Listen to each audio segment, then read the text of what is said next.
Sign the paper or get back on that stagecoach." Silas Cade shoved the marriage contract across the table, his voice flat emotionless. "I don't need a wife. I need help running this ranch. Nothing more." Clara Johnson didn't touch the pen. Instead, she met his cold stare with fire in her eyes. "Then you picked the wrong woman. I didn't travel 800 miles to be your servant. That's exactly what you signed up for." "No." Clara stood her chair, scraping violently. "I signed up for partnership, for respect, for a chance at a real life. You want a silent, obedient shadow? Find someone else." Silas's jaw tightened.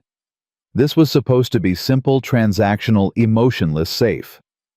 But this woman was already destroying his carefully constructed walls, and she'd been in Montana less than an hour. Before we continue, please subscribe to our channel and follow this story to the end. Comment the city you're watching from, so I can see how far our story has traveled. The marriage certificate dried on the preacher's desk while Silas loaded Clara's single trunk into the wagon. She'd brought so little, it almost insulted him. One trunk. That's all her life had amounted to. That everything, he asked, everything that matters. The 2-hour ride to his ranch passed in hostile silence. Silas kept his eyes on the rutted mountain road. Clara sat rigid beside him, her hands folded in her lap, studying the wilderness that would become her prison or her salvation. She hadn't decided which yet. When the cabin finally appeared, Clara's stomach dropped. It wasn't the rough-hewn logs or the smoking chimney that disturbed her.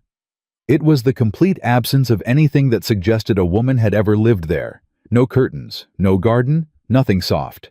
Silas jumped down and grabbed her trunk without a word. "I can carry my own things," Clara said. "Didn't say you couldn't." He hauled it inside anyway. The cabin's interior matched its exterior, functional, cold, barely alive. A table, 2 chairs, a stove that had seen better days, and in the corner, a bed that made Clara's throat tighten. "You'll sleep there," Silas said, nodding toward the bed. "I'll take the floor until we figure things out." "We're married," Clara said. "The floor seems unnecessary." Silas's jaw worked. "We're married on paper, that's all. Then why bring me here at all?" Clara dropped her traveling cloak on the table. "You could have hired a cook. You could have paid someone to clean. Why go through the trouble of a wife?" The question hung between them like smoke. "Because hired help leaves," Silas finally said. "A wife is permanent." Permanent. Clara tasted the word. Like cattle. Like a partnership. A partnership requires 2 people making decisions together. Clara crossed the room, her boots echoing on the wooden floor. "From where I'm standing, you've made every decision so far." Silas turned toward the stove, dismissing her. "I'll get dinner started." "No." Clara's voice stopped him mid-step. "I'll cook. That's why I'm here, isn't it? To take care of the domestic things you can't be bothered with." "I can cook just fine." "Then let's see who does it better." It wasn't a challenge, it was a declaration of war. Silas recognized it immediately. This woman hadn't come to Montana to be quietly grateful. She'd come to claim her space, and she'd fight for every inch of it. He stepped back from the stove. Clara won the first battle. She cooked with sharp, efficient movements, her hands quick and certain. Silas watched from the table, supposedly mending a leather strap, but really studying this stranger who now shared his name. She didn't ask where things were. She searched, found, adapted. Within an hour, she'd located supplies he'd forgotten he had. When she placed the plate in front of him, Silas stared at the food. Actual vegetables, seasoning. It wasn't just fuel, it was a meal. "Your first wife," Clara said, sitting across from him. "She taught you to cook." The temperature in the room dropped 10 degrees. "We don't talk about her. Because it hurts or because you've decided she doesn't matter anymore." Silas's fork clattered against his plate. "Who the hell do you think you are?" "Your wife." Clara didn't raise her voice. "Which means I live in her shadow whether you talk about her or not. I'd rather know what I'm competing with." "You're not competing with anyone. She's dead." "Then why does this cabin feel like a shrine to her absence?" Silas shoved back from the table. his chair scraping violently against the floor. He grabbed his coat and hat. "I've got work to do. It's nearly dark. Ranch doesn't care what time it is." He slammed the door behind him. Clara sat alone in the silent cabin, her untouched plate growing cold. She'd pushed too hard, too fast. But she'd learned long ago that the only way to survive a hard man was to be harder. She cleaned the dishes, banked the fire, and prepared for bed. When Silas finally returned 3 hours later, she was already under the quilts, her breathing slow and even. He stood in the doorway watching her sleep. She wasn't sleeping. The next morning arrived brutal and cold. Silas was already gone when Clara woke, which was fine. She had work to do. The cabin might be his by ownership, but she'd make it hers by transformation. She started with the windows. Years of grime had turned the glass nearly opaque. She heated water, found rags, and scrubbed until her shoulders ached. Light poured in for the first time in what must have been years. "What are you doing?" Clara spun around. Silas stood in the doorway, covered in dust from the morning's work. "Cleaning." "I can see that. Why?" "Because I can't live in darkness." She wrung out the rag. "And neither should you." Silas stepped inside, squinting against the sudden brightness. The cabin looked different, bigger somehow, more alive. "It's just dirt," he said. "No." Clara climbed down from the chair she'd been standing on. "It's 3 years of grief you've been hiding behind. You don't know anything about my grief." "I know what it looks like when a man gives up." Clara faced him directly. "My first husband gave up too. He gave up on himself, on me, on everything. He drowned himself in whiskey and excuses. I spent 5 years watching him disappear. I won't do it again." Silas's eyes narrowed. "I don't drink." "No, you just bury yourself in work and silence. Different method, same grave. If you're so unhappy here, the stagecoach runs every week." "I'm not unhappy." Clara picked up another dirty rag. "I'm just not willing to pretend this is enough." "It's what we agreed to. We agreed to a practical arrangement. We didn't agree to live like ghosts." Silas wanted to argue, but the words wouldn't come. This woman had been in his home less than 24 hours, and she'd already pulled apart the careful structure he'd built around his pain. It terrified him. "I've got fences to mend," he said, retreating toward safety. "Silas!" Clara's voice stopped him. "I'm not trying to hurt you. I'm trying to build something here. We can't build on rot." He left without responding. The pattern continued for days. Silas would work from dawn until exhaustion, avoiding the cabin and its new occupant. Clara would transform another corner of his carefully maintained emptiness. Clean shelves. Mended curtains she'd found in a trunk. Fresh herbs hung to dry. Each change felt like a small invasion. On the 6th day, Silas came home to find Clara in the barn. "What are you doing out here?" He'd assumed she'd stay confined to domestic spaces. "Your mare's favoring her left foreleg." Clara stood in the stall, running her hands down the horse's leg with surprising skill. "There's heat in the joint.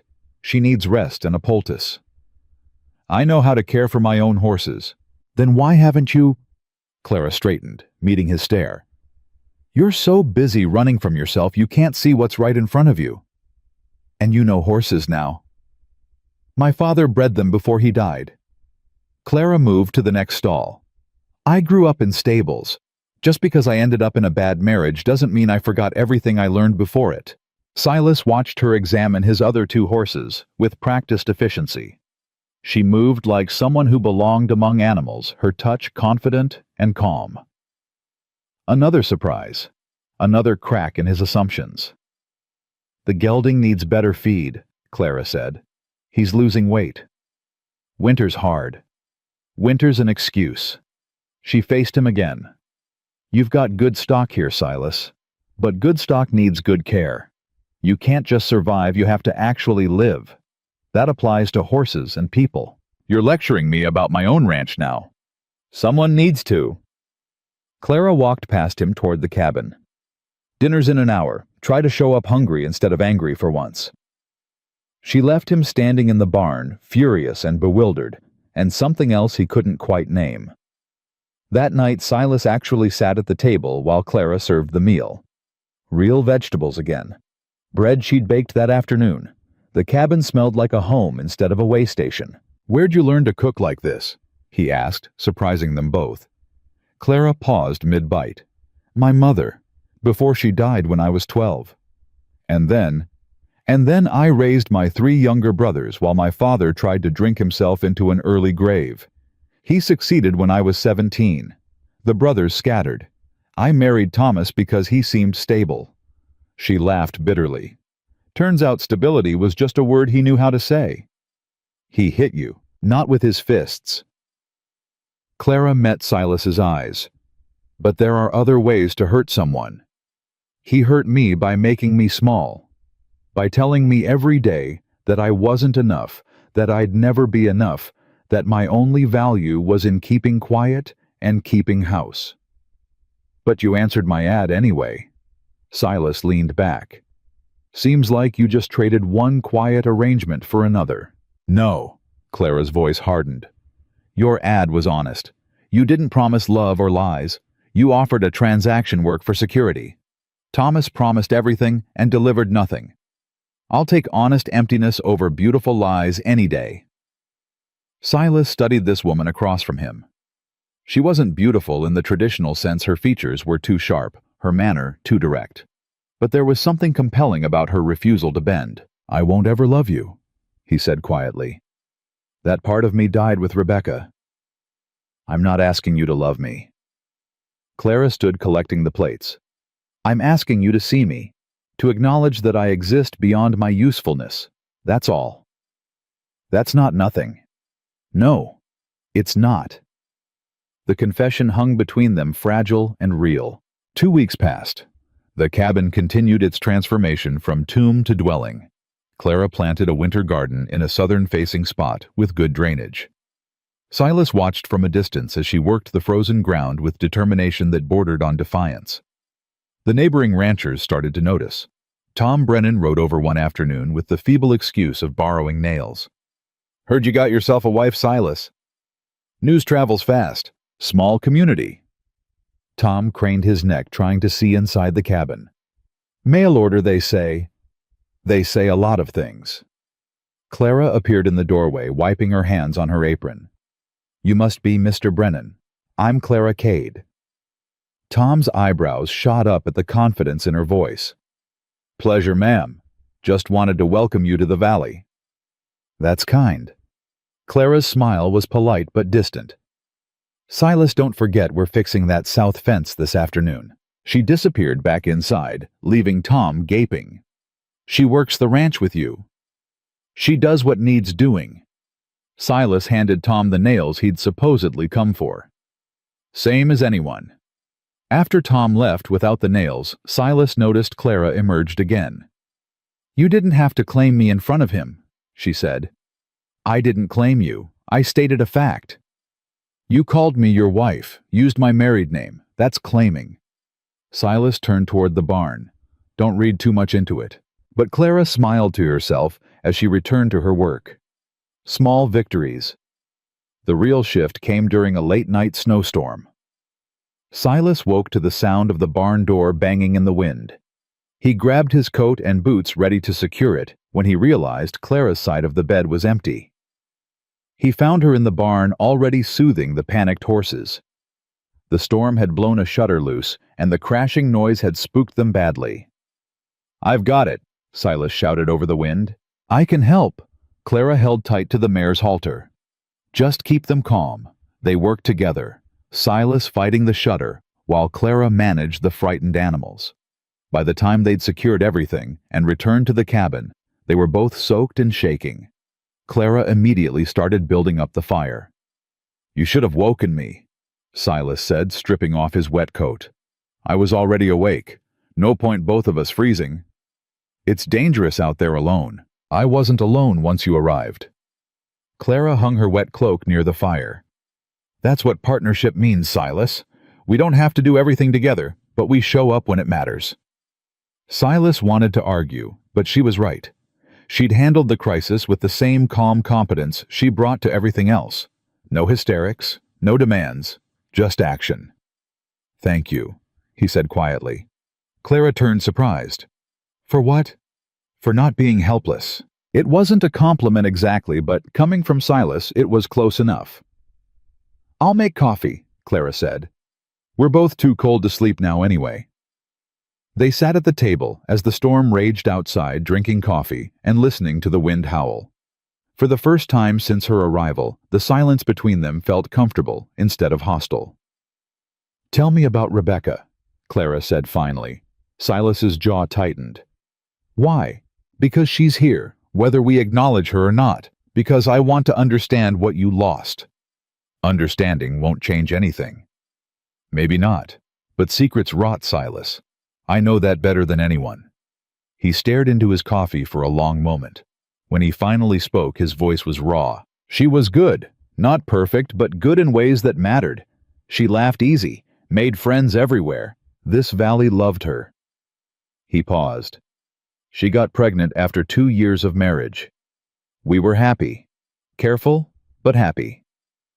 Clara waited, giving him space. She went into labor early, too early. The midwife came, but there were complications. The baby, our son, he didn't make it. And Rebecca... His voice cracked. She bled out before dawn. I held her hand while she died, and there wasn't a damn thing I could do to stop it. Clara reached across the table, covering his hand with hers. He didn't pull away.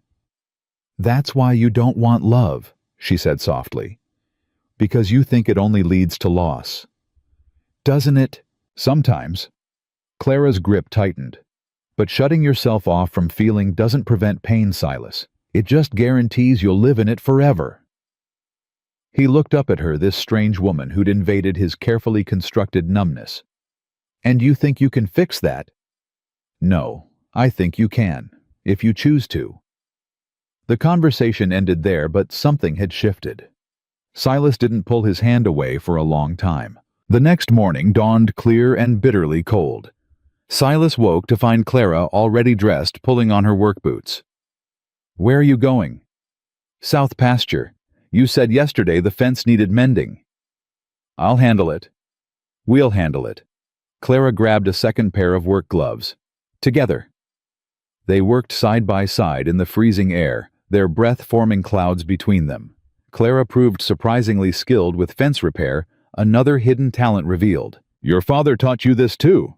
Silas asked, driving a post into the frozen ground. My father taught me that waiting for rescue was a fool's game. He taught me to be useful. You're more than useful, Clara. She stopped working, meeting his eyes across the fence line. Say that again? You're more than useful. It was the first real acknowledgement that she existed beyond her function.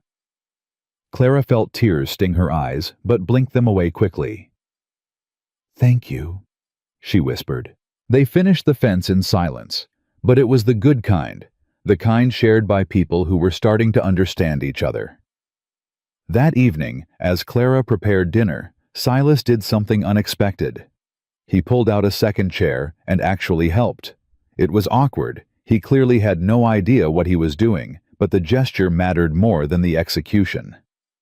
You don't have to, Clara said. I know. He clumsily chopped vegetables. But maybe I want to. Clara smiled, and for the first time since arriving in Montana, she felt something dangerous bloom in her chest. Not love, not yet, but possibility.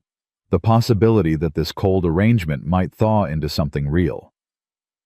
They ate together, talking about the ranch, the weather, the neighbors. Small talk, but it was talk nonetheless. Connection. The thing Silas had sworn he didn't need. As Clara cleaned up afterward, Silas spoke from the doorway. I'm sleeping on the floor tonight. Clara turned. Why? Because I'm not ready. Ready for what? He met her eyes and she saw the fear there. The absolute terror of wanting something again. Ready to lose control, he admitted. Clara crossed the room, slowly stopping just in front of him. Silas, I'm not asking you to lose control. I'm asking you to share it. It's the same thing. No, it's not. She placed one hand on his chest, feeling his heart hammering beneath her palm. But take your time. I'm not going anywhere. Silas covered her hand with his, holding it there for a moment before stepping back. "Good night, Clara." "Good night." He took his bedroll to the floor, but sleep didn't come easily for either of them. They lay awake in the darkness, both acutely aware of the other's presence, both fighting against the pull of something neither was ready to name. Outside, the Montana wilderness slept under its blanket of snow, indifferent to the quiet revolution happening inside one small cabin. Two damaged people learning slowly and painfully how to be human again. It wasn't love yet, but it was the beginning of something that might become it given time and courage and the willingness to risk pain for the chance at something real. Morning came too soon. Silas woke to the smell of fresh coffee and something else bread baking. He sat up from his bedroll on the floor, his back protesting the hard surface. Clara was already at the stove, her hair pinned up, her movements efficient.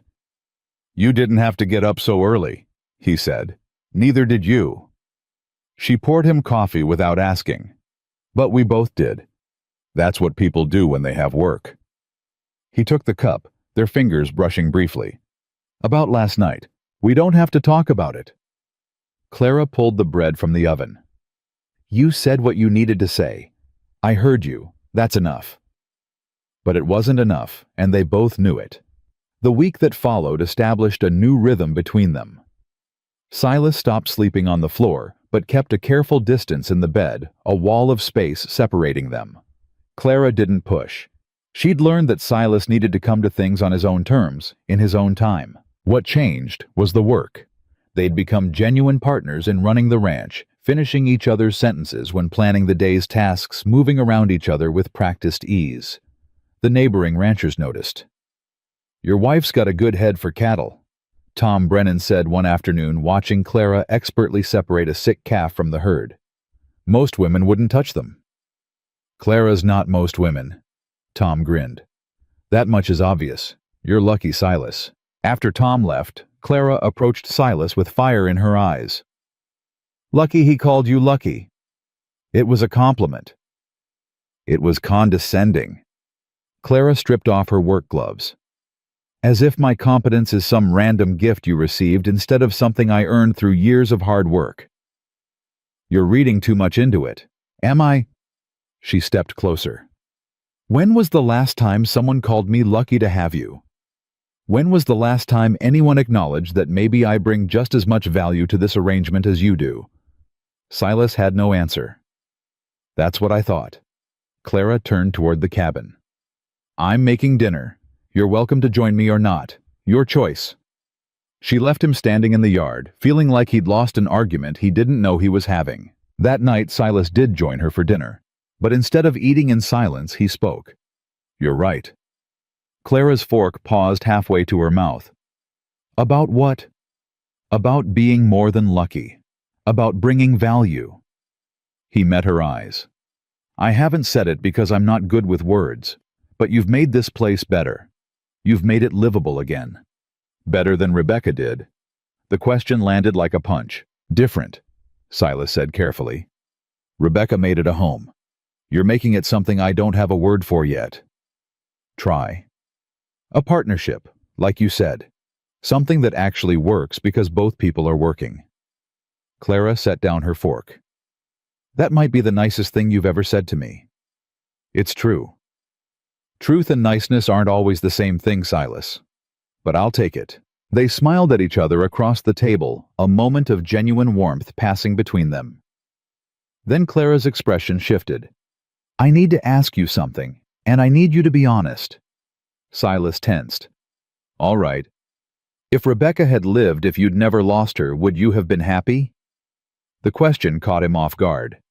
"I don't know. Why does it matter?" "Because I need to know if you're mourning a real marriage or an idea of one." Clara leaned forward. "I need to know if the woman I'm competing with was perfect or just perfectly preserved in your memory." Silas stood abruptly, his chair scraping back. "That's not fair." "Life's not fair." Clara stood too. "But I'm living in the shadow of a ghost, Silas. I deserve to know if that ghost was real or if you've built her into something she never was. She was my wife. I loved her. That's real enough." "But was the marriage good? Or are you just remembering the good parts because grief makes everything shine brighter? Silas grabbed his coat. I'm checking the stock. It's dark outside. I don't care. He slammed the door so hard the windows rattled. Clara sat back down, her hands shaking. She'd pushed too far again. But she couldn't live like this, constantly measuring herself against a memory that had been polished to perfection by loss. An hour later, Silas returned. His face was tight, his eyes red from either cold or crying, or both. We fought, he said without preamble. Rebecca and me. We fought about money, about her wanting to visit her sister in Denver, about my drinking before I quit. We fought about having children. She wanted them right away. I wanted to wait. We fought about stupid things and important things and everything in between. Clara stayed silent, letting him speak. The last thing we said to each other before she went into labor was an argument about whether to name the baby after my father or hers. His voice cracked. I told her we'd decide after we met him. We never got the chance. Silas, you wanted truth. Here it is. My marriage wasn't perfect. Rebecca wasn't perfect. But she loved me anyway, even when I was difficult and stubborn and wrong. And I loved her. That's what I'm mourning, not perfection, but the fact that someone loved me despite my flaws. Clara crossed the room and took his cold hands in hers. I'm sorry. I shouldn't have pushed. Yes, you should have. He looked down at their joined hands. Because you're right. I've been treating her memory like something sacred when it was just human. Messy and real and human. Like us. Like us, he agreed. That night when they went to bed, the space between them seemed smaller. Not gone, but smaller. Progress measured in inches. The next morning brought unexpected visitors. A wagon pulled up to the cabin just after dawn, and a well-dressed woman climbed down before Silas could stop her. Mr. Cade. She had the crisp accent of someone educated back east. I'm Eleanor Whitmore. I represent the Montana Women's Settlement Society. Clara appeared in the doorway, flower on her apron. Can we help you? Eleanor's eyes swept over Clara with open assessment. I'm here to ensure that mail-order brides in this territory are being treated properly. We've had reports of mistreatment. Who reported mistreatment? Silas's voice went dangerously quiet. I'm not at liberty to say, but the society takes these matters seriously. May I speak with Mrs. Cade privately? Clara stepped forward. You can speak to both of us, or neither of us. We're partners here. Eleanor's eyebrows rose. I see. Very well. Mrs. Cade, are you here of your own free will? I answered an advertisement and chose to come. Yes. And are you being treated fairly? Do you have access to money, to medical care if needed? Are you free to leave if you choose? Clara glanced at Silas, then back at Eleanor. I'm being treated as an equal partner in this ranch. I have more freedom here than I had in my first marriage back in Ohio, and yes, I could leave if I wanted to. I don't want to. I see. Eleanor made notes in a small book. And the sleeping arrangements? That's none of your business, Silas growled. Actually, it's precisely my business. The society has documented cases of women being forced into— I'm not being forced into anything, Clara interrupted. My husband respects my boundaries. We share a bed, but he's never pushed me beyond what I'm comfortable with. Eleanor studied Clara's face for a long moment. You seem sincere. I am sincere. Now, if you're satisfied, we have work to do. Of course. Eleanor closed her book. I apologize for the intrusion, but you understand we must verify these situations. Too many women have no voice. I have a voice, Clara said firmly, and I'm using it to tell you I'm fine. After Eleanor left, Clara turned to Silas with fury in her eyes. Who reported us? Probably Tom Brennan's wife. She never approved of mail-order marriages. Thinks they're improper. Improper. Clara laughed bitterly, as if arranged marriages among society families are any different. At least we're honest about what this is. What is it, Clara? Silas asked quietly. What is this? She met his eyes, and the air between them crackled with tension. I don't know yet, but it's ours. No one else gets to define it. Agreed. The incident with Eleanor Whitmore changed something between them. That evening, as they worked side by side preparing dinner, Silas spoke without looking at her. I told her we share a bed. We do share a bed, but not the way she assumed. He set down the knife he'd been using. And I realized I don't want her assumption to be wrong forever. Clara's hands stilled in the dishwater. What are you saying? I'm saying the space between us is getting smaller, and I'm not sure I want it to exist anymore. Silas, you don't have to. I know I don't have to. That's the point. He turned to face her.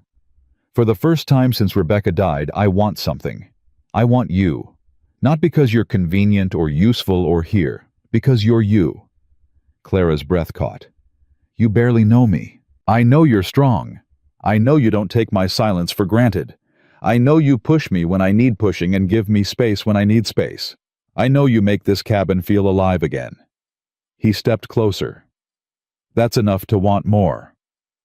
Wanting and loving are different things. I know. I'm not promising love, Clara. I'm promising want. Is that enough for now? She studied his face, seeing the vulnerability there, the risk he was taking. Yes, it's enough. He kissed her, then tentative and careful, giving her every chance to pull away. She didn't. Instead, she kissed him back, her hands fisting in his shirt, pulling him closer. When they finally broke apart, both were breathing hard. We should finish dinner. Clara said, her voice unsteady. Dinner can wait. No. She stepped back, smoothing her hair. We need to do this right, slow. Not because we're desperate or lonely, but because we choose it. Silas nodded, respecting her wisdom, even as his body protested. You're right. They finished preparing the meal in charged silence. Every accidental touch electric. Every glance loaded with promise. That night, when they went to bed, Silas pulled Clara against him, her back to his chest, his arm around her waist. This all right? He murmured into her hair. Yes. She laced her fingers through his. This is perfect. They slept that way, two people learning to trust touch again after years of pain. The next few weeks brought a cold snap that tested everything. The temperature dropped so low that water froze in the well, and the cattle huddled together for warmth. Silas and Clara worked brutal hours trying to keep the animals alive, hauling water, distributing extra feed, checking for frostbite. One morning, Clara didn't wake when Silas got up. He touched her forehead and swore. She was burning with fever. Clara. He shook her gently. Clara, wake up. Her eyes opened glassy and unfocused. I'm fine. Just need a minute. You're sick. Stay in bed. The cattle. I'll handle the cattle. You rest. But Clara tried to sit up anyway, and the room spun around her. She fell back against the pillow, too weak to protest. Silas worked like a demon that day, doing the work of two people racing against time and temperature. When he finally returned to the cabin hours later, Clara was worse. She'd thrown off the blankets and was shaking with chills, mumbling incoherently. No. He grabbed his coat again. No, you don't get to do this. He rode through the freezing night to fetch Doc Morrison, an old man who'd seen his share of Montana winters. The doctor examined Clara while Silas paced. Pneumonia, Doc Morrison said finally. She's strong, but this weather's dangerous. She needs constant care fluids, warmth monitoring. You prepared for that? I'll do whatever it takes. Then you'd better settle in. Next few days will tell us everything. Silas didn't leave Clara's side for 3 days. He spooned broth into her mouth when she was lucid enough to swallow, bathed her face with cool cloths, when the fever raged, held her when the chills came. He talked to her even when she couldn't respond, telling her about the ranch, about the cattle, about everything and nothing. You don't get to leave, he said on the third night, exhaustion making him raw. You don't get to come into my life, make me want things again, and then leave. That's not how this works. Clara's eyes fluttered open, more focused than they'd been. Silas, I'm here. He gripped her hand. I'm right here. The ranch is fine. Everything's fine. You just need to get better. I'm trying. Her voice was barely a whisper. I'm so tired. I know. But you're strong, Clara. Stronger than anyone I've ever met. You can fight this. What if I can't? Then I'll fight it for you. He brought her hand to his lips. I'll fight anything for you. She smiled weakly. That might be the most romantic thing you've ever said. Don't get used to it. I'm not good at romance. You're doing fine. Her eyes drifted closed again. Just fine. On the fourth day, the fever broke. Clara woke clear-eyed and weak but alive.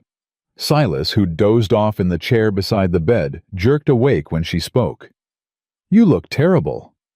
He laughed, the sound cracking with relief. You look beautiful. Liar. But she smiled. How long was I sick? 4 days. Doc Morrison said it was touch and go. But I made it. You made it. He moved to the bed, sitting beside her. Clara, I need to tell you something. If this is about the ranch, it can wait. It's not about the ranch. He took her hand, holding it between both of his. When you were sick, when I thought I might lose you, I realized something. I've been lying to myself. To you. To everyone. About what? About not being able to love again. About that part of me being dead. His voice roughened with emotion. It's not dead. It's just been sleeping. And you woke it up. Clara's eyes filled with tears. Silas, I'm not saying I'm there yet. I'm not saying I'm ready to give you everything. But I'm saying I want to try. I want to build something real with you.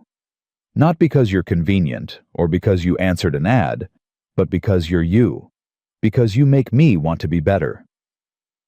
That's all I've ever wanted, Clara whispered. A chance. A real chance. Then you've got it. He kissed her forehead gently. We've got it. Clara pulled him down beside her, and they lay together in the narrow bed. Two broken people learning that maybe, just maybe, broken pieces could fit together and make something whole. When Clara was strong enough to sit up, Silas brought her something he'd been hiding. A small wooden box worn smooth with age. What's this? She asked. Open it. Inside was a delicate gold locket. Clara lifted it carefully, her fingers trembling. This is beautiful. It was Rebecca's. Her mother gave it to her when we married. Silas watched Clara's face carefully. I want you to have it. Silas, I can't. You can. Rebecca would have wanted it to go to someone who understood what it meant to fight for a life here. Someone strong enough to survive Montana. He paused. Someone I care about. Clara opened the locket. Inside were two tiny portraits, a young Rebecca and a baby. She looked up at Silas with understanding. These are them. That's them. I had the portraits done after they died. Needed something to remember them by. He touched the locket gently. But I don't need it anymore. I remember them in here. He tapped his chest. Carrying this around, keeping it locked away, that was just another way of staying stuck. Are you sure? I'm sure. He closed her fingers around the locket. You're my future, Clara. Not my consolation prize. My future. And I want you to have this because it represents letting go of the past and choosing what comes next. Clara pressed the locket to her heart, then set it aside and pulled Silas into a fierce embrace. Thank you for trusting me with this, with all of it. They held each other in the quiet cabin while the Montana winter raged outside, two people who'd started as strangers, learning that sometimes the most unexpected paths led exactly where you needed to go. By the time spring touched the Montana Valley, Clara had transformed more than just the cabin. She'd begun transforming Silas himself, though he fought it every step of the way. You're doing it again, Clara said one morning as they worked together repairing winter damage to the barn. Doing what? Pulling back. Every time we get close, you find a reason to retreat. Silas hammered a board into place with more force than necessary. I'm standing right here. Physically, yes, but you're somewhere else entirely. Clara set down her tools. What happened? Last week you gave me Rebecca's locket. Yesterday you barely spoke to me. What changed? Nothing changed. Everything changed, and you're terrified. She stepped in front of him, forcing him to meet her eyes. Talk to me. There's nothing to talk about. Silas Cade, you are the most stubborn, infuriating man I've ever met. But you're also capable of honesty when you're brave enough to use it, so be brave. He threw down his hammer. Fine. You want honesty? I'm scared, Clara. I'm scared because every morning I wake up and want you more than the day before. I'm scared because I'm starting to need you, and needing people gets them killed. It got Rebecca killed. It got my son killed. It'll get you killed too. That's not how it works. Isn't it? His voice rose. Rebecca needed me to provide for her to build a safe home. I did that. And she died anyway. My son needed me to protect him, to give him a chance at life. I failed. What makes you think I won't fail you too? Clara grabbed his face between her hands, forcing him to look at her. Because I don't need you to save me, Silas. I need you to stand beside me. There's a difference. What if standing beside you isn't enough? Then we'll figure it out together. That's what partners do. He pulled her into his arms, holding her so tightly she could barely breathe. I don't know how to do this without being afraid. Then be afraid. But don't let fear make you cruel. She pulled back enough to see his face. Don't push me away because you're scared of losing me. That's just another way of losing me, and you'll have done it yourself. The truth of her words hit him hard. You're right. I usually am. She smiled, easing the tension. Now finish fixing this barn before it falls on our heads. They worked in comfortable silence for a while, but Clara's mind was racing. Silas's fear made sense, but it also revealed something crucial. He cared about her. Really cared. And that changed everything. 2 days later, a stranger rode up to the ranch. He was well-dressed, carrying himself with the confidence of someone used to getting his way. Silas tensed immediately. "Can I help you?" he called out. The man dismounted, his smile too wide, too practiced. "I'm looking for Clara Johnson. I was told she might be here." Clara appeared in the doorway, her face going white. "Thomas." Silas's hand moved toward his rifle. "Who's Thomas?" "My first husband." Clara's voice was flat, emotionless. "The one who's supposed to be dead." Thomas laughed. "Rumors of my death were greatly exaggerated, darling, though I appreciate the sentiment. What are you doing here?" Clara descended the porch steps, her body rigid with tension. "How did you find me?" "Wasn't hard. Small community, mail-order bridewoman matching your description. I put the pieces together." Thomas's eyes swept over the ranch appraisingly. "Nice place. Quite an upgrade from our little house in Ohio." "That wasn't our house. It was your prison for me." Clara stopped several feet away from him. "You still haven't answered my question. What do you want?" "What I've always wanted, my wife back." Silas stepped forward. "She's my wife now." Thomas's smile didn't waver. "Actually, she's not. You can't marry someone who's already married, which means your little arrangement here is illegal. Bigamy's a serious crime in Montana territory." Clara's world tilted. "You signed the divorce papers. I saw you sign them." "I signed a piece of paper, yes, but I never filed it." Thomas pulled a document from his coat. "According to the state of Ohio, we're still legally married, which makes this gentleman here nothing more than the man you're committing adultery with." "You bastard!" Silas moved toward Thomas, but Clara's hand on his arm stopped him. "Don't. That's what he wants, a reason to cause trouble." She turned back to Thomas. Why go through the charade of signing papers if you never intended to file them?" "Because I knew you'd leave anyway. This way I knew where you'd end up." Thomas pocketed the document. "I've been sober for 6 months, Clara. I've changed. I want another chance." No, you don't mean that. I absolutely mean that. Clara's voice hardened. You had years of chances, Thomas. You drank them all away along with every penny we had, every ounce of my dignity, and every bit of love I ever felt for you. People change. Some people change. You just got better at lying. Clara crossed her arms. Leave, now. Thomas's pleasant facade cracked. You think you can just dismiss me?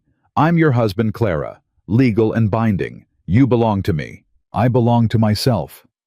Clara stood her ground. I don't care what some piece of paper says. I'm not going anywhere with you. Then I'll file charges against your friend here for alienation of affection, for kidnapping, for— Do it! Clara's voice was ice. File whatever charges you want.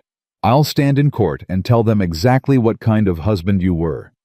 I'll tell them about the bruises on my arms from when you grabbed me, about the nights you spent our food money on whiskey, about the time you threw a bottle at my head and missed by inches. Thomas's face flushed. You're exaggerating. Am I, because I still have a scar on my shoulder where the glass cut me? Want me to show the judge? Clara, get off my property. Silas's voice was deadly quiet. And if you come back, I won't be this restrained. Thomas looked between them, calculating his options. Finally, he mounted his horse. This isn't over. I'll be back with the sheriff. He rode off, leaving Clara shaking with suppressed rage and fear. Is it true? Silas asked quietly. Are you still legally married to him? I don't know. Maybe. He signed the papers in front of a witness, but if he never filed them— Clara wrapped her arms around herself. Oh God, Silas, what if our marriage isn't real? It's real to me. But legally? I don't care about legally right now. I care about you. He pulled her into his arms. We'll figure this out. We'll find a lawyer, we'll fight this. But Clara, you need to tell me everything. No more secrets. She nodded against his chest. He was good at first. Charming, attentive, everything I thought I wanted. But after we married, it changed. The drinking got worse. The anger got worse. He never hit me with a closed fist, but he found other ways to hurt me. Why didn't you leave sooner? Where would I go? My family was dead. I had no money, no prospects. Women don't just leave their husbands, Silas. Society doesn't allow it, even when those husbands are killing them slowly. Silas held her tighter. He's not taking you back. I don't care what any paper says. He might not give us a choice. There's always a choice, and I choose you. That night they sat at the table trying to make sense of their options. Clara had kept copies of the divorce papers, but without proof they'd been filed, they were just paper. We could go to Ohio, Silas suggested.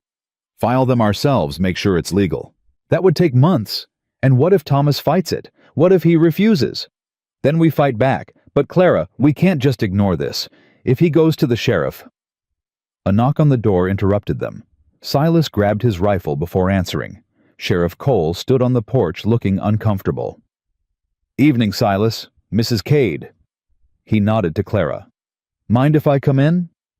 That depends. You here on official business? In a manner of speaking. The sheriff entered, removing his hat. Had a visit from a Thomas Johnson this afternoon. He made some serious accusations. Clara stood. Whatever he said. I know Thomas Johnson's type, ma'am. I've been sheriff long enough to recognize a man looking for leverage. Cole sat down heavily. But I also have to investigate when someone claims a crime's been committed. What exactly is he claiming? Silas asked. That you married his wife while she was still legally married to him. That you kidnapped her from Ohio. That you're holding her against her will. The sheriff held up a hand. Now I can see plain as day that last part's hogwash. But the first part, Mrs. Cade, are you divorced from Thomas Johnson? Clara showed him the signed papers. He signed these in front of a witness. I believed we were divorced. Believed isn't the same as were. Cole examined the papers. These were never filed with the county clerk in Ohio. Without that filing, they're not valid. So what does that mean? Silas's jaw was tight. Means technically Mrs. Cade is still married to Thomas Johnson, which means your marriage here isn't legal. Cole looked pained. I'm sorry, folks, but that's the law. The law is wrong, Clara said fiercely. That man destroyed me piece by piece for 5 years. The only reason I'm alive is because I escaped. And now you're telling me I'm still bound to him. I'm telling you what the law says, ma'am. What you do about it is up to you. Cole stood.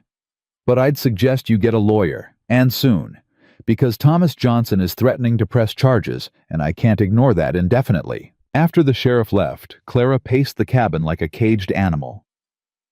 This can't be happening. I did everything right. I got the signatures I left, I started over. How is he still controlling my life? He's not controlling anything. Silas caught her mid-pace. Listen to me. Papers don't define what we have. Love defines it. Commitment defines it. And I'm committed to you, Clara, legal or not. But if they arrest you, they won't arrest me. Worst case, they annul our marriage and we live together without the paper. Best case, we find a way to make your divorce legal and we remarry. Either way, you're not going back to him. Clara searched his face. You'd risk jail for me. I'd risk anything for you. Haven't you figured that out yet?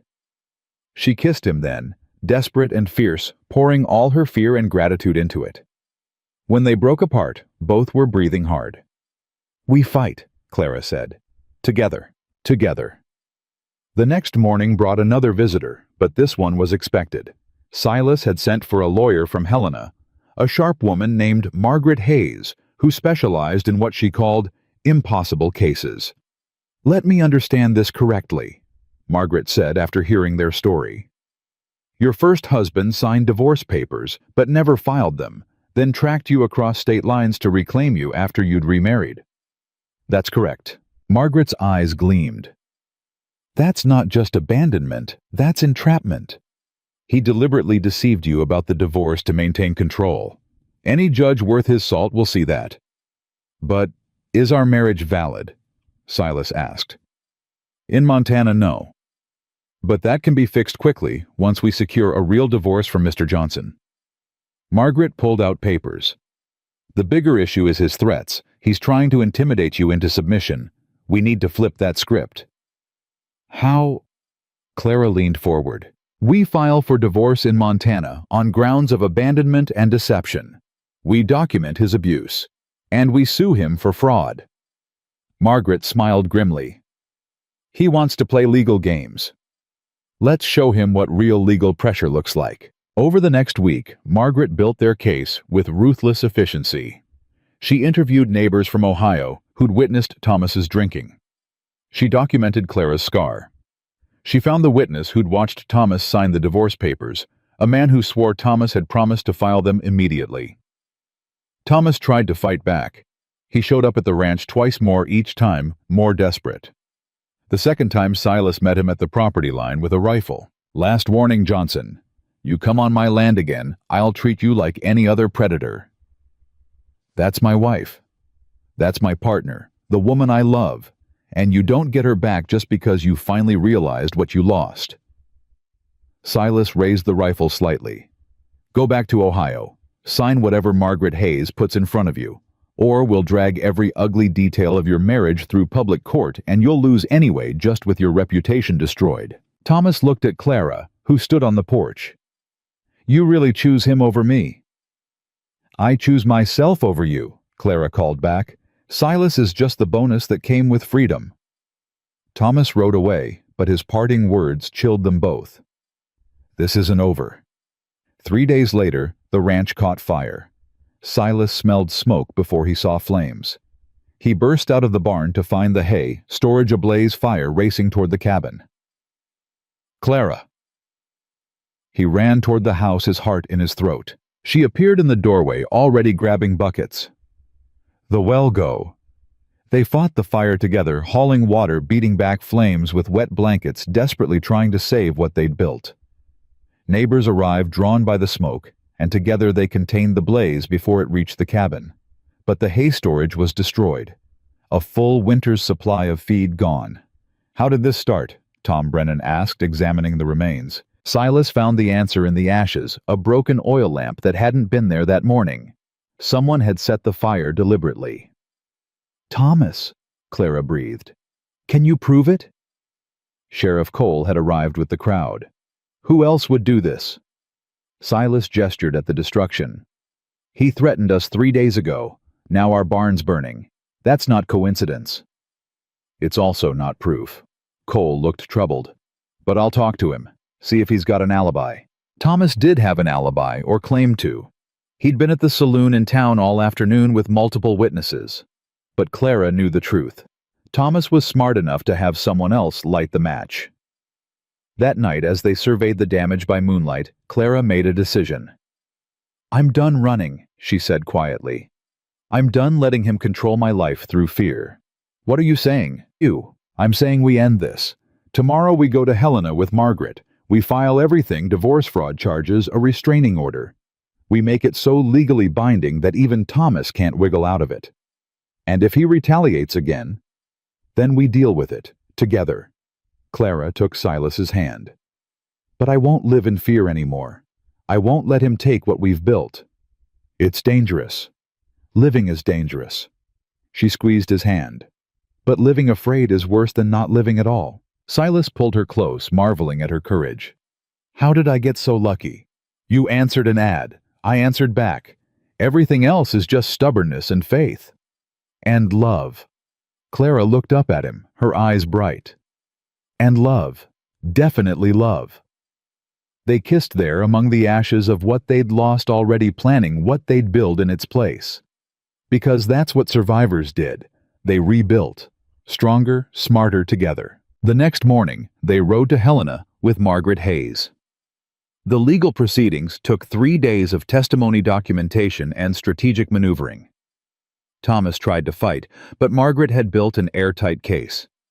His fraud was undeniable. His deception was documented. His threats were witnessed. The judge, a stern woman named Alice Morrison, listened to everything with sharp attention. When it was Clara's turn to testify, she told her story without flinching. Every detail, every hurt, every moment of fear. "Mrs. Johnson," Judge Morrison said when she finished, "why didn't you seek legal help sooner?" "Because I believed my divorce was real, Your Honor. Because I trusted my husband when he signed those papers. Because I was trying to build a new life, and you can't build anything while constantly looking over your shoulder. And now I'm here fighting for my freedom, for my real marriage, for the life I deserve." Judge Morrison nodded slowly. "Mr. Johnson, your actions constitute fraud, abandonment, and what I'd call emotional terrorism. Your marriage to Mrs. Johnson is hereby dissolved retroactive to the date of the signed papers. You are ordered to pay court costs and damages, and you are permanently prohibited from contacting Mrs. Johnson or entering Cascade County. Violate that order and you'll face criminal charges." Thomas stood, fury radiating from him. "This is final," the judge interrupted. "Get out of my courtroom, Mr. Johnson, and count yourself lucky I'm not charging you with arson." He left his defeat absolute. Clara sagged in her chair, the weight of years lifting all at once. "Is it really over?" "It's really over," Margaret confirmed. "You're free. Legally, completely free." Silas pulled Clara into his arms, and she finally let herself cry, not from sadness, but from relief, so profound it felt like resurrection. That night in their Helena hotel room, Silas held Clara as she processed everything. "We need to remarry," he said softly. "Make it legal and real." "It was always real." "I know, but I want it legal too. I want the whole world to know you're mine and I'm yours." Clara smiled through her tears. "Are you proposing Silas Cade?" "I'm stating facts." But his eyes were warm. "Clara Johnson, or whatever name you want to use now, will you marry me again, for real this time?" "Yes, absolutely yes." They married 3 days later in a small Helena church with Margaret Hayes as their witness. No pretense, no cold arrangements, just two people choosing each other freely, completely, without reservation. When Silas kissed his bride, it felt like the first time and the 1,000th time all at once, familiar and new, safe and thrilling. "I love you," he said against her lips. "I should have said it sooner, but I'm saying it now. I love you, Clara. I love you too." She pulled him closer. "Now take me home." They rode back to the ranch as husband and wife, for real this time, ready to rebuild everything they'd lost and create everything they'd dreamed of, together. The ride back to the ranch felt different. Clara wasn't just returning to a place, she was returning home with a man who was truly her husband. Legal, chosen, real. "What are you smiling about?" Silas asked, glancing at her. "Everything. Nothing. Us." Clara leaned against his shoulder. "I'm just happy." "Happy looks good on you." "It feels good too." But happiness didn't erase reality. When they crested the final hill and saw the ranch, the burned hay storage stood as a stark reminder of what they'd lost. Rebuilding wouldn't be cheap or easy. "We'll need to buy feed to replace what burned," Clara said, her practical mind already calculating. "That'll drain most of our savings." "We'll manage. We always do." "Silas, we need to talk about money." Clara straightened. "Real talk, not assumptions. How bad is it?" He was quiet for a long moment. "Bad enough. The fire cost us 6 months of winter preparation. We've got enough to survive, but not enough to thrive.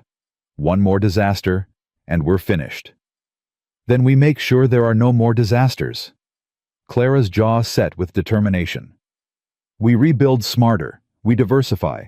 We don't put all our resources in one place." "You've been thinking about this. I've been thinking about everything." She turned to face him. "This ranch is ours now, both of us, which means I get a say in how we run it." "You've always had a say." "No, I've had permission to help. That's different from partnership." Clara held his gaze. "I want real partnership, Silas. Equal decisions, equal risks, equal rewards."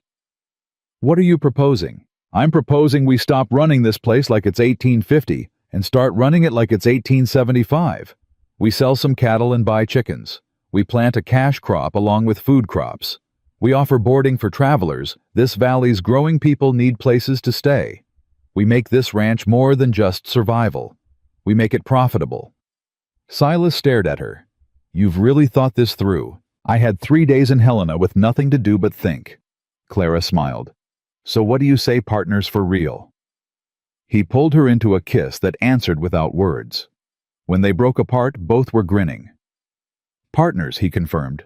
"For real." They started implementing Clara's plans immediately. The first step was the hardest, selling off a quarter of their cattle herd to raise capital. Silas hated watching them go, but Clara was right. They needed flexibility, not just livestock. With the money they bought lumber to rebuild the storage chickens for a proper coop and seeds for Clara's cash crop idea. She wanted to grow potatoes hardy, profitable, in demand. "Potatoes!" Tom Brennan laughed when he heard. "That's woman's garden work, not ranching." "That's income during months when cattle don't sell," Clara shot back. "And last I checked, money doesn't care whether it came from cows or crops." Tom's smile faded. "You're serious?" "Completely serious. We've got good soil near the creek. Why waste it?" Within a week, Clara had transformed a full acre into plowed rows ready for planting. Silas worked beside her, learning as they went. The neighboring ranchers watched with skepticism that bordered on mockery. "They think we're crazy," Silas said one evening, his muscles aching from unfamiliar work. "Let them think what they want. We'll see who's laughing come harvest." But doubt crept in during the long nights. What if Clara was wrong? What if they'd gambled their security on a crop that failed? Silas didn't voice these fears, but Clara saw them anyway. "You're worried," she said one night as they lay in bed. "I'm cautious." "You're terrified we've made a mistake." Clara turned to face him. But Silas staying safe wasn't working. We were barely surviving. Sometimes you have to risk everything to gain anything. What if we lose? Then we lose together, and we start over, together. She took his hand. "But we won't lose." I know this land. I know what it can do. Trust me. I do trust you. That's what scares me. Why does trust scare you? Because everyone I've trusted has left. My parents died. Rebecca died. You're the first person I've let matter since then, and if something happens to you, nothing's going to happen to me. Clara squeezed his hand. I'm not fragile, Silas. I'm not going to break because you love me. You don't know that. Neither do you. So we can spend our lives afraid of what might happen, or we can live right now. Your choice. He pulled her close, breathing in the scent of her hair. I choose now. Good answer. The next challenge came from an unexpected source. Eleanor Whitmore returned this time with 3 other women from the settlement society. Mrs. Cade, we'd like to speak with you. Eleanor said, her tone formal. Clara wiped her hands on her apron. About what? About your testimony in Helena.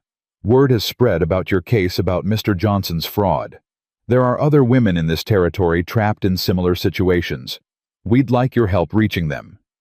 My help how? We want you to speak publicly about what you endured, to show other women they can fight back. Eleanor's eyes were intense.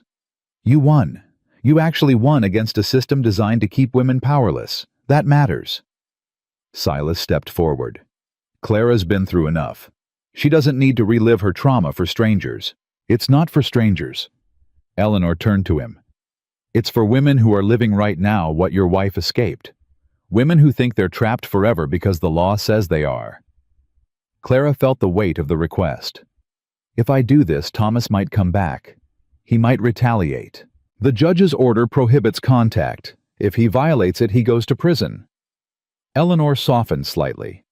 I know what I'm asking isn't easy. But Mrs. Cade, you have power now. Real power. You can use it to help others or keep it to yourself. Both choices are valid, but only one changes things. Clara looked at Silas, seeing his protective instinct warring with respect for her autonomy. What do you think? I think it's your decision, your story, your choice whether to share it. But what do you want me to do? I want you safe, but I also know safety isn't the same as living. He touched her face gently. Whatever you choose, I'm with you. Clara turned back to Eleanor. I'll do it, but on my terms.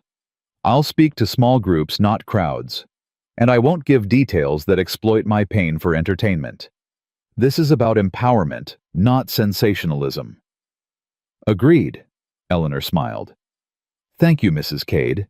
You have no idea how many lives you're about to change. After they left, Silas pulled Clara aside. Are you sure about this? No, but I'm doing it anyway. She straightened her shoulders. I survived, Thomas. I survived poverty and fear and a system that tried to keep me powerless. If sharing that helps even one woman escape, it's worth it. You're braver than anyone I've ever known. I'm terrified, but I'm doing it anyway. That's what bravery is. The first speaking engagement happened a week later in a small church gathering. 20 women attended their faces, ranging from curious to desperate.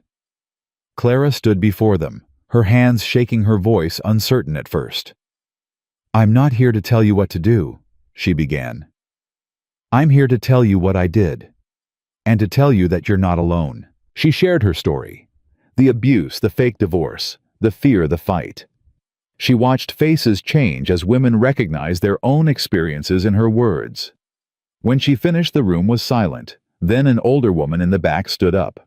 How did you find the courage to leave? I didn't find it. I manufactured it out of desperation. Clara met her eyes. I realized one day that staying would kill me, maybe not right away, but eventually. And I decided I'd rather risk dying trying to escape than guarantee dying by staying. Another woman spoke up. But where did you go? How did you survive? I answered an advertisement for a mail-order bride. It wasn't romantic or ideal, but it was honest. The man who placed that ad told me exactly what he expected: work in exchange for security. No pretty lies. Just truth. And now, Clara smiled. Now he's my husband. For real. And we're partners in every sense of the word. The questions continued for an hour. Women shared their own stories of abuse, entrapment, fear. Clara listened, offered what advice she could, and mostly just bore witness to their pain. Afterward, 3 women approached her privately. They were ready to leave their situations and needed help. Clara connected them with Margaret Hayes and the Settlement Society's resources. "You did good today," Silas said on the ride home. "I feel like I barely did anything. You gave them hope. That's everything." But not everyone appreciated Clara's new role. 2 days later, Silas found a threatening note nailed to their barn door. "Mind your own business or pay the price. Wives should obey, not rebel." Clara read it with more anger than fear. Whoever wrote this is exactly why this work matters. "Clara, this is dangerous. Someone's watching us, threatening us. They're trying to scare us into silence. I won't be silenced. Even if it puts us at risk, especially then." Clara crumpled the note. "Fear is how they win, Silas. I spent 5 years being afraid. I'm done." But Silas wasn't done being afraid for her. He started sleeping lighter, keeping his rifle closer, watching the roads for unfamiliar riders. Clara noticed but didn't comment. She understood his protectiveness, even if she didn't need it. The potato crop came in stronger than anyone expected. Clara's gamble paid off spectacularly. They harvested enough to sell at a significant profit and still keep plenty for their own use. The neighboring ranchers who'd mocked them suddenly wanted advice. "How'd you know?" Tom Brennan asked, examining the yield with grudging respect. "I didn't know. I hoped and worked and prayed." Clara wiped sweat from her forehead. "Same as everyone else. I just wasn't afraid to try something different." "You're making the rest of us look bad," Tom joked, but there was truth in it. "Then try harder." Clara smiled to soften the challenge. "This valley's big enough for all of us to succeed." The success brought attention, both good and bad. Good attention came in the form of other ranchers asking Clara for agricultural advice, which she gave freely. Bad attention came from men who resented a woman's success. One afternoon, a group of 3 men rode onto the property uninvited. Silas was in town, leaving Clara alone. "Can I help you?" she called from the porch, her hand on the rifle she'd started keeping close. "Heard you're the woman who tells wives to disobey their husbands," the leader said. He was large, mean-looking, chewing tobacco. "I tell women they have rights. If that sounds like disobedience to you, maybe you should examine your marriage." "Mouthy for someone who's alone." Clara raised the rifle smoothly. "I'm never alone when I'm armed. State your business or leave my property." "We're here to deliver a message. Stop poisoning women's minds with your independence talk. It's destroying families." "No. What's destroying families is men who think ownership equals marriage." Clara's finger moved to the trigger. "Now get off my land before I put holes in you." The men exchanged glances, clearly not expecting resistance. The leader spat tobacco juice. "Your husband knows you're this difficult." "My husband knows I can defend myself. Now move." They left, but slowly making sure she understood they weren't really afraid. Clara watched until they disappeared. Then her hands started shaking so badly she had to set down the rifle. When Silas returned and she told him what happened, his face went white with fury. "You could have been killed." "But I wasn't. I handled it." "You shouldn't have to handle it." He paced the cabin like a trapped animal. "Clara, this has to stop. The speaking, the activism, it's putting a target on your back." "So what, I should shut up and hide because men with fragile egos can't handle women having voices? I'm saying I can't lose you." The words burst out of him raw and desperate. "I can't watch you put yourself in danger for strangers while I stand by helpless." "Then don't be helpless. Stand beside me. Support me. Trust me." Clara grabbed his arms, forcing him to stop pacing. "Silas, I love you, but I won't shrink myself to make you feel safer. That's not partnership. That's just another kind of cage." He pulled away, his emotions too big for the small cabin. "I need air." He left and Clara let him go. Some battles had to be fought alone. Silas walked for hours, wrestling with his fear and his pride. He knew Clara was right. He knew her work mattered. But knowledge didn't erase the terror of losing her. When he finally returned, Clara was sitting at the table, her hands wrapped around cold coffee. "I'm sorry," they said simultaneously. Silas sat across from her. "You first. I'm sorry for dismissing your fear. It's real and valid. You've lost people you love and now you're watching me do dangerous things. That's not fair to you." "But you're not going to stop," he said quietly. "No, I'm not. This work matters too much." Clara reached across the table. "But I'll be smarter, more careful. I'll take precautions. And I'll listen when you're worried instead of just pushing through. And I'll support you instead of trying to cage you." Silas took her hand. "Even when it scares me. Especially when it scares me." "Deal." They sealed the agreement with a kiss that tasted like compromise and trust, and the hard work of loving someone without trying to control them. The next speaking engagement, Silas went with her. He stood at the back of the room, his presence a silent promise of protection. Clara spoke with more confidence, knowing he was there supporting her, even through his fear. Afterward, a young woman approached them both. She was bruised, her eye nearly swollen shut. "My husband did this 2 days ago," she said quietly. "I need help leaving, but I have nowhere to go." Clara looked at Silas. He nodded. "You can stay with us," Clara said, "until we find you something permanent." The woman, her name was Sarah, stayed in their cabin for 3 weeks, while Margaret Hayes worked on her legal case.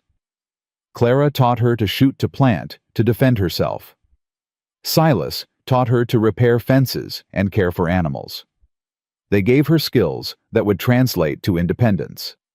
When Sarah finally left with a legal separation and a new job lined up in Helena, she hugged them both fiercely. "You saved my life." "You saved your own life," Clara corrected. "We just gave you a place to stand while you did it." After Sarah left, Clara and Silas stood together looking at their ranch. The rebuilt storage, the thriving potato field, the chicken coop producing eggs, the cattle grazing peacefully, the cabin that had transformed from a tomb to a home. "We did this," Clara said softly. "Together." "We did." Silas pulled her close. "And we're not done yet." "No. No, I want more. A bigger garden. Maybe some pigs. Definitely that boarding house idea you mentioned." He kissed her temple. "I want to build an empire with you, Clara Cade." "An empire sounds exhausting." "Then a kingdom. A duchy. Whatever you want to call it. The point is, I want to build something that lasts. Something that matters. With you." Clara turned in his arms, her eyes bright. "I want that too." "Then let's do it. Let's make this ranch the kind of place people talk about. The kind of place that proves partnership works better than ownership." "That's ambitious." "You make me ambitious." He kissed her properly. "You make me want to be more than I was." "You were always enough, Silas. You just couldn't see it." "I can see it now. Because you showed me." They stood there as the sun set, two people who'd started as strangers, bound by necessity, who'd become partners through choice, and who'd found love in the space between fear and courage. The ranch they were building wasn't just property. It was proof that broken people could heal, that practical arrangements could become passionate partnerships, that mail-order marriages could transform into love stories worth telling. But building empires required more than ambition. 3 months after Sarah left, Clara stood in the chicken coop feeling dizzy. She gripped the fence post until the world stopped spinning. "You all right?" Silas appeared beside her, concern etched on his face. "Fine. Just stood up too fast. That's the 3rd time this week you've nearly fainted." "I'm fine, Silas. Stop hovering." But she wasn't fine, and they both knew it. That evening, Clara finally admitted what she'd been suspecting for weeks. "I think I'm pregnant." Silas dropped the coffee cup he'd been holding. It shattered on the floor, neither of them moving to clean it up. "You think or you know. I'm 2 months late. I'm sick every morning. I'm exhausted by noon." Clara's voice shook. "I know." Silas sank into a chair, his face draining of color. "Rebecca died in childbirth." "I know." Our son died. I know that too. Clara knelt in front of him, taking his hands. But I'm not Rebecca. This isn't then. We have choices now. Better medical care, more knowledge. None of that saved them. And none of that guarantees I'll die. Clara squeezed his hands. Silas, I'm scared too. But we can't let fear steal this from us. What if I lose you? What if you don't? What if everything goes perfectly, and we have a healthy baby, and I survive, and we build the family we both want? She touched his face. We can't live our whole lives preparing for the worst. Sometimes we have to hope for the best. He pulled her into his arms, holding her so tightly she could barely breathe. I can't lose you, Clara. I can't. Then help me stay safe. Get me the best doctor. Make sure I rest. Be my partner through this like you've been my partner through everything else. I don't know how to do this. Neither do I. So we'll figure it out together. Doc Morrison confirmed the pregnancy the next day. He examined Clara thoroughly, his expression serious. You're healthy, Mrs. Cade. Strong. I don't see any reason this pregnancy can't go well. But Clara heard the hesitation. But childbirth is always risky, especially out here where we don't have access to city hospitals. He looked between them. I'd recommend you consider going to Helena for the birth. They have better facilities, trained nurses, modern equipment. No. Silas's voice was firm. If something goes wrong, I want to be there. I'm not letting her go through this alone. Then we prepare for every possibility. Doc Morrison pulled out papers. These are instructions for emergency situations, signs to watch for, what to do if labor starts too early or goes too long. I'll check on you weekly as you get closer to your due date. After he left, Clara and Silas sat in stunned silence. A baby? Clara finally said. We're having a baby. Are you happy? Silas asked quietly. Terrified, thrilled, overwhelmed, all of it. She took his hand, placing it on her still flat stomach. But yes, I'm happy. Are you? I don't know yet. Ask me again when you're both safe on the other side. Silas. I know. I'm working on it. He kissed her forehead. I'll get there. Just give me time. Time moved differently after that. The days crawled when Clara felt sick and exhausted. They flew when she felt good and worked alongside Silas on the ranch. Her body changed gradually, her belly growing round, her energy waning. The community reacted with mixed feelings. Some women were thrilled, offering advice and hand-me-down baby clothes.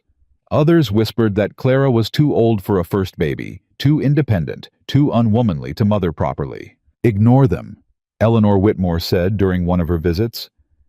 Women who tear down other women are just repeating what men taught them. You're going to be a wonderful mother. What if I'm not? What if I'm too hard, too practical, too strong, too smart, too capable? Eleanor smiled. Those are exactly the qualities children need in a mother. The soft ones are nice, but the strong ones keep them alive. Clara's speaking engagements continued through her pregnancy, though she modified them as her body changed. She spoke sitting down. She kept them shorter, but she didn't stop. You should rest, Silas said after one particularly draining session. I'll rest when I'm dead. That's not funny. It wasn't a joke. Silas, this work matters. Women need to hear that pregnancy doesn't make them property, that motherhood doesn't erase their autonomy. I know. I just worry. Worry quieter. But she smiled to soften it. I love that you care. I just need you to trust me too. The first real scare came in her 6th month. Clara woke to cramping so severe she couldn't stand. Silas rode for Doc Morrison, while Clara gripped the bed frame and prayed. False labor, the doctor said after examining her. Painful, but not dangerous. Your body's practicing for the real thing. It felt real enough, Clara said through gritted teeth. It'll happen again, maybe several times. Best thing you can do is rest when it hits and breathe through it. After that, Silas became obsessively protective. He wouldn't let Clara lift anything heavy. He insisted she nap every afternoon. He hovered so constantly that Clara finally snapped. "I'm pregnant, not dying." "I know that." "Then stop treating me like I'm made of glass. I'm still me, Silas. Still capable. Still strong." "I'm trying to keep you safe. You're trying to control your fear by controlling me. That's different." Clara stood her belly prominent now. "I need you to be my husband, not my jailer. That's not fair. Neither is suffocating me with protection I didn't ask for." She softened slightly. "I know you're scared. I'm scared too. But we have to live through this fear, not hide from it." "I'm doing my best." "Then do better. Trust me. Trust my judgment. Trust that I know my own body and my own limits." It was the first real fight they'd had since marrying, and it left them both shaken. That night they lay on opposite sides of the bed, the space between them filled with hurt and misunderstanding. "Clara," Silas finally said, "I'm sorry." "I'm sorry too." "No, I mean it. You're right. I've been so focused on not losing you that I forgot to actually be with you." He turned toward her. "Rebecca's death broke something in me. I thought I'd fixed it, but this pregnancy opened all the old wounds. I'm not Rebecca." "I know. And that's not fair to you being compared to a ghost." He reached across the space, his hand finding hers. "You deserve better than my fear. I don't need you to not be afraid. I need you to be afraid with me, not at me." Clara laced their fingers together. "We're both scared. Let's be scared together." "Together," he agreed. The crisis that tested everything came in Clara's 8th month. A wildfire broke out in the valley, driven by wind and drought toward their ranch and 3 neighboring properties. The entire community mobilized to fight it. "You stay here," Silas ordered, grabbing buckets and tools. "Like hell I will. That's our ranch burning. You're 8 months pregnant. I'm also the co-owner of this property. I'm fighting for it." Clara grabbed a wet blanket. "I'll stay back from the worst of it, but I'm not sitting idle while everything we built goes up in flames." Silas wanted to argue, but there was no time. The fire was moving fast. They fought for 6 hours. Clara hauling water despite her swollen belly. Silas and the other men creating fire breaks. Women and children wetting down roofs and moving livestock to safety. The smoke was so thick, Clara could barely breathe, her back screaming in protest, her hands blistered. "Clara, you need to stop," Tom Brennan's wife insisted. "Think of the baby." "I am thinking of the baby. If we lose the ranch, we lose everything. What kind of mother would I be if I let that happen without fighting?" They saved the ranch, but barely. When the fire finally burned out, stopped by a creek and exhausted fuel, everyone collapsed where they stood. Clara sat heavily on the ground, her body shaking with exhaustion. "Never again," Silas said, collapsing beside her. "Never again do you risk yourself like that. We risked ourselves. Together. That's what partners do. You could have gone into early labor. You could have fallen. You could have... But I didn't." Clara took his hand. "Stop listing disasters that didn't happen and celebrate the one we prevented." He pulled her into his arms, too exhausted to argue further. Around them, their neighbors were doing the same, embracing, crying, grateful to have survived. 2 weeks later, Clara went into labor. It started gradually cramping, that built slowly over hours. By the time Silas realized it was real labor, not false, Clara was already in serious pain. "Get Doc Morrison," she gasped between contractions. "I'm not leaving you." "Then send someone else. Go!" Tom Brennan's son rode for the doctor while Silas helped Clara into bed. She gripped his hand so hard, he thought bones might break. "Too soon," she panted.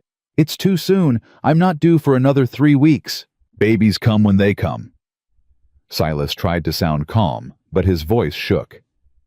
"You're strong, Clara. You can do this." "What if I can't?" "Then I'll help you. We do this together, remember." Doc Morrison arrived an hour later to find Clara fully in labor, her face pale with pain and fear. "How is she?" Silas demanded. "Doing exactly what she should be doing. Labor's progressing normally. Baby's positioned right. I don't see any complications. Yet, Silas added darkly, don't borrow trouble, son. Your wife's strong. She'll get through this. Labor lasted 14 hours. 14 hours of Clara screaming, crying, gripping Silas's hand while he whispered encouragement and promises and prayers he didn't know he remembered. 14 hours of watching the woman he loved suffer and being completely powerless to help. I can see the head, Doc Morrison finally said. Next contraction, push hard. Clara pushed with everything she had left, her scream echoing through the cabin. And then, impossibly miraculously, a baby's cry joined hers. It's a girl, the doctor announced, holding up a tiny, furious, perfect infant. A healthy baby girl. Silas couldn't breathe, couldn't speak, could only stare at this small person who'd just entered the world. Let me see her, Clara demanded weakly. Doc Morrison cleaned the baby quickly and placed her on Clara's chest. Clara looked down at her daughter and started crying. She's perfect. She's tiny, Silas managed. She's ours. Clara touched the baby's face with shaking fingers. We made her, together. Silas finally moved, sitting on the edge of the bed, wrapping his arms around both of them. You did it. You're both here. You're both safe. Did you doubt me? Every second. He kissed Clara's sweaty forehead. But you proved me wrong. You keep proving me wrong about everything. Get used to it. They named her Rebecca Rose. Rebecca for the past, Rose for the future. She had Clara's determination from the start, crying loudly, when hungry, sleeping, fitfully demanding attention constantly. She's going to be trouble, Silas said, watching his daughter nurse for the third time that night. She's going to be strong, Clara corrected. Like her mother. God help us all. The community rallied around them in unexpected ways. Women who'd criticized Clara's independence brought food and baby clothes. Men who'd mocked Silas's partnership with his wife congratulated him on his daughter. Even Eleanor Whitmore traveled from Helena to meet the baby. She's beautiful, Eleanor said, holding Rebecca carefully. And she's going to grow up knowing her mother fought for women's rights. That's a legacy worth having. I'm not sure how much fighting I'll be doing with a baby, Clara admitted. Are you kidding? You'll fight harder now? Because you'll want her to grow up in a world where women have real choices. Eleanor handed Rebecca back. Motherhood doesn't diminish activism, Clara. It fuels it. Those words proved prophetic. As Rebecca grew, Clara found new ways to continue her work. She spoke less frequently, but more powerfully. She wrote letters to newspapers, advocating for women's property rights. She opened her home to women escaping abuse, teaching them skills while caring for her daughter. Silas watched his wife transform into a mother without losing herself, and it changed him too. He became softer with Rebecca, but stronger in supporting Clara's work. He attended her speaking engagements, Rebecca in his arms, showing the community that partnership meant sharing everything, even parenting. When Rebecca was 6 months old, Margaret Hayes visited with news. The territorial legislature is considering a bill to allow women to own property in their own names, she announced. And Clara, they want you to testify. Me. You're the perfect example. You've built a successful ranch in partnership with your husband. You've proven women can handle business and property management. Your testimony could swing votes. Silas expected Clara to refuse to say she was too busy with the baby. Instead, she looked at him with fire in her eyes. When do they need me? They traveled to Helena as a family. Rebecca bundled against the cold, Silas driving the wagon. Clara testified for 2 hours, holding Rebecca the entire time, showing the legislators that women could be mothers and activists and business owners all at once. My ranch succeeds because my husband treats me as an equal partner, she told the assembled men. We make decisions together. We work together. We build together. That's not unusual or threatening, that's simply smart. And if you give women the right to own property, you'll see more partnerships like ours. More success stories. More prosperity for everyone. The bill passed by 3 votes. When the news reached Clara, she cried with joy. We did it, she told Silas. We actually changed the law. You changed the law. I just drove the wagon. No. Clara took his face in her hands. We did it together. Everything we've done together. That's what partnership means. As Rebecca grew into a toddler, the ranch thrived beyond their wildest dreams. The potato crop became legendary in the valley. Other ranchers adopted Clara's diversification strategy. The boarding house they'd built accommodated travelers passing through, bringing steady income. The cattle herd had been replenished and improved. But more than the material success, the ranch became known as a place of hope. Women fleeing bad situations knew they could find temporary shelter there. Young couples struggling with their marriages would visit to see what real partnership looked like. The community that had once mocked them now held them up as an example. On their 5-year anniversary, Silas gave Clara a gift, a new sign for the ranch entrance. Cade and Cade Ranch, it read, partners in everything. Clara laughed and cried at the same time. It's perfect. You're perfect. He pulled her close. You came here on a one-way ticket, answering a cold advertisement from a man who swore he'd never love again. And you turned my empty life into something worth living. You did the same for me. I came here running from a nightmare, and you gave me a dream I didn't know I could have. They kissed while Rebecca played nearby, a living symbol of everything they'd built together. That evening, as they sat on the porch, watching the Montana sunset, Clara reflected on how far they'd come. Do you remember what you said the day I arrived? She asked. I said a lot of stupid things that day. You said you didn't want my pity, and you sure as hell didn't want my love. Silas winced. I was an idiot. You were hurt. There's a difference. Clara leaned against him. But look at us now. We have love. We have partnership. We have a daughter and a thriving ranch and a community that respects us. We have everything you swore you didn't want. Because you refused to accept my limitations. You saw possibilities I couldn't see. He kissed her temple. You saved me, Clara. No, we saved each other. That's what love does. It gives you someone to be strong with, instead of someone to be strong for. Rebecca toddled over, demanding to be picked up. Silas lifted her, settling her between them. The three of them sat together as the sun painted the sky in shades of gold and red and purple. A family built on honesty, forged in struggle, strengthened by partnership. Clara thought about all the women she'd helped over the years, all the lives changed by her willingness to speak truth to power. She thought about the laws that had been changed, the minds that had been opened, the futures that had been rewritten. But mostly she thought about the simple miracle of sitting here with a man who'd learned to love again, and a daughter who would grow up knowing that women could be anything, do anything, build anything. They were brave enough to fight for. What are you thinking about? Silas asked. Everything. Nothing. How grateful I am that I answered that advertisement. Clara smiled. How grateful I am that you took a chance on a stranger. Best decision I ever made. Second best, Clara corrected. The best decision was choosing to actually love me instead of just tolerating me. That wasn't a decision. That was inevitable. He squeezed her hand. You're impossible not to love. Rebecca babbled something incomprehensible, pointing at the sunset. They laughed, neither understanding, but both responding anyway. This was their empire, Clara thought. Not money or land or success, though they had those things. Their empire was this, sitting together as the day ended, planning tomorrow, remembering yesterday, living fully in right now. Their empire was built on trust and respect, and the revolutionary idea that marriage could be partnership instead of ownership.